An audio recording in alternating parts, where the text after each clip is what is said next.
Usually, nasa magkanong rate mo? Nagsa-start ng 2,000 yung base color natin, pero pag may promo, bumababa as low as 1,500. And full service na yun. So, yung backless kabit natin, powder coating. Ito tawag ko dito, candy tone ba to? Yes, boss. Ganda. Ito parang ano na, no? Kala mo dice na. Dami pagpipilian, sumasakit ang ulo ko. Pero lahat ng kulay na maisip nyo guys, meron dito. Ano kayang mas okay dito? Kabit natin sa Giorno. I-comment nyo nga. So yun guys, ngayong araw naman, meron tayong powder coat dito kay Defy Custom dito sa may San Jose del Monte, Bulacan. So pakikita ko sa inyo ano yung mga kaya nilang gawin dito.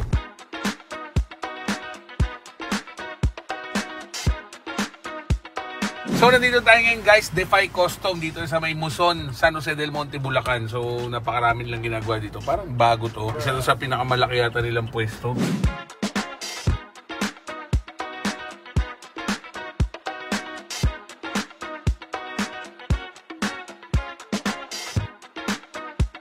Yung Defy Custom boss, ano yan?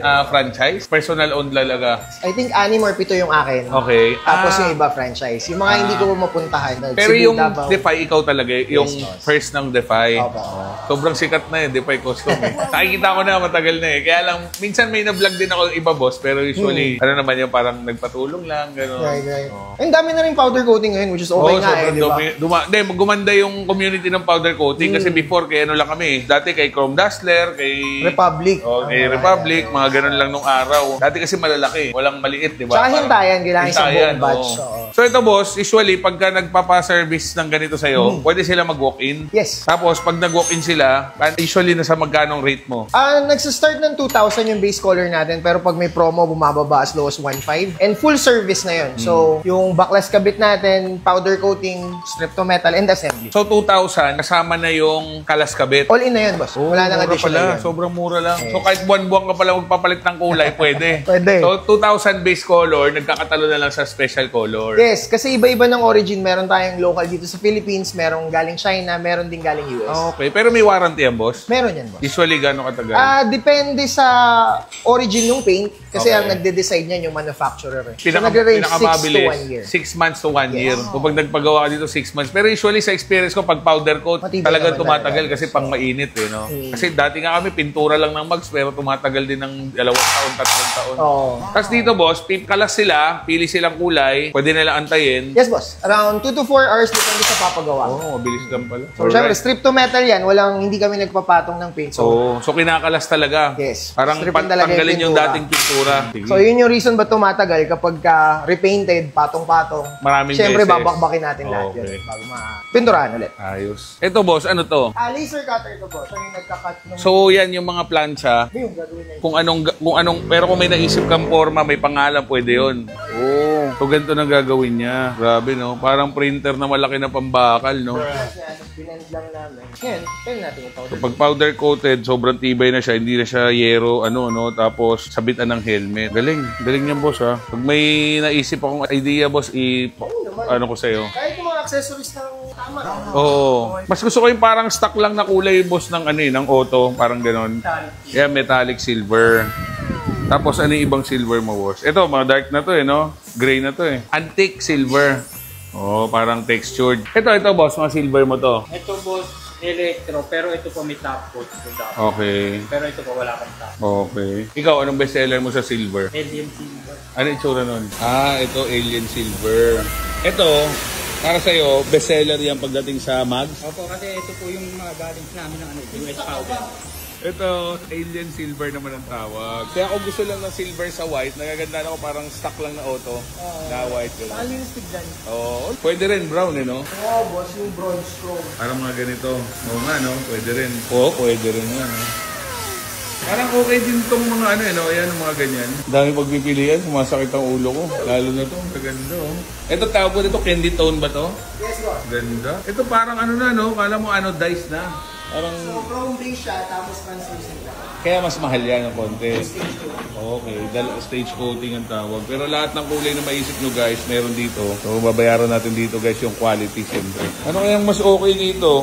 Kabit natin sa Giorno. Silver na ganyan. Itong bronze. I-comment nyo nga. Sige boss, kung ano yung gusto mo para ma-showcase natin. Tapos, ako di naman Pero pwede rin silver, Oo, hindi. Ako okay lang, boss. Pero tama ka naman. Naisip ko lang, sa ADB kasi nakakita ko, ADB 150, yung ano niya, parang terno sa grab bar. Tapos, the rest, puti lang. Pero kasi naisip ko nga ito, meron tayong brown seat, saka brown na matting, saka brown grip. So, bagay din na mag-brown tayo. Saka yung pagka-white kasi na to, hindi puting-puti. Oo, parang pearl. Oo, so konti na lang pa-silver na rin siya. Kaya tignan mo yung grab bar sa pink. Oo nga, parang hindi na tayo magko-contrast masyado. Yung puting ganyan, iba. Oo, iba. Puting ito, parang freedom white lang na ano yun. Sige, boss. Naniniwala ako sa'yo.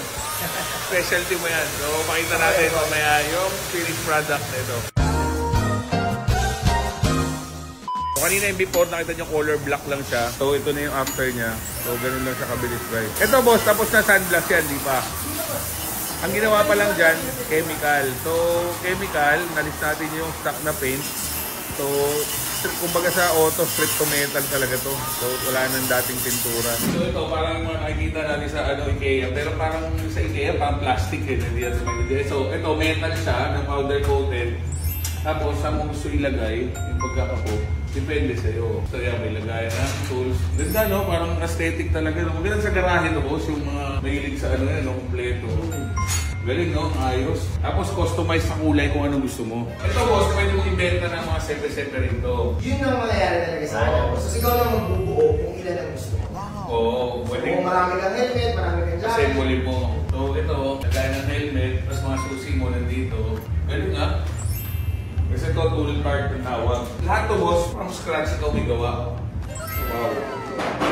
Tapos lahat metal. Wow. Pwede pa hospital, ah. Wow. O restaurant. Oo, restaurant. Anong pwede, no? So ito, mga bagong design mo. So ikaw rin pala nagdo-drawing. So ito, nakatayo lang yan, boss. Yes, boss. So, sa mga hindi nakakalam guys, si Defy Custom, hindi lang puro mugs ginagawa niya, no? Tsaka mga powder coat. So, pati Cerakote. So, ito yung original natin na slide. May black, may silver, depende sa nabili mong unit. So, ito, pag naka-Cerakote na, ganito na kulay. So, oven cured din siya. Tapos, kung anong kulay gusto mo, pwede rin. So, may laser stick flame para hindi madulas dito sa likod. So, guys, after ng oven, ito na yung finished product. Mainit, ha? So yan, papalamigin pa ko yan, no? Wow. Parang kala mo, ano na, aftermarket na mugs, no? Pero silang sariling tire changer. So usually, pinapalitan na rin nila ng pito yan. So hindi ka naman problema, hindi mo nakakalasin, sila nang bahala. Tanggal ng gulong, kabit ng gulong, tanggal ng pintura, lahat yan. One-stop shop na guys. Ay, kabit na yung dalawang gulong. So ito, nakita nyo walang kulay, no? So sa ibang nagpa-powder coat, damay na yan. Pag nakalapat yan, mag-iiba lapat yan sa caliper. So ngayon ito, naka-cover lahat yan. Kaya yung preparation yan, maayos na maayos. Jetlaw Rider, gabay sa trip kahit saan mapagpad. Loyal sa tropa, hindi nagkakaila. Dala ang good vibes sa vlog o sa kalsada. So tapos na tayo guys. So pag kailangan nyo na powder coat, mapamags man yan ng motor o kotse o kahit anong powder coat na gusto nyo pa-powder coat. So check nyo yung Pixie Boss, Defy Custom. Boss, maraming branch to. Yes, may 11 branches tayo nationwide. Meron tayong Davao, Cebu, Manila, Pampanga, Nueva Ecija. So, search nyo sa Waze, lalabas yan, Defy Custom. Meron din sila home service guys sa mga walang time, magpunta, sobrang busy. Tawag kayo sa Defy Custom, inquire lang kayo. Pwede sila mag-home service, sila magkakalas nyan. Uuwi nila yung box, babalik nila after nila powder coat, then sila rin magkakabit. Sa kotse, pwede rin yan kahit sa motor. So kung busy kayo, wala nang dahilan para hindi magpa-powder coat. Boss, thank you. alright, next FJ mo. Next. Thank you. So, tapos na tayo guys. Napakaganda. So, satisfied ako. Maraming salamat syempre, Defy Customs. So, syempre, pag may binibenta po kayo second na big buy, second na kotse, message nyo ako sa inyo sa picture, appraise natin. Pagpasok po sa budget, puntahan ko. So, Jetlaw Rider po ito. Ride safe and God bless. Let's go.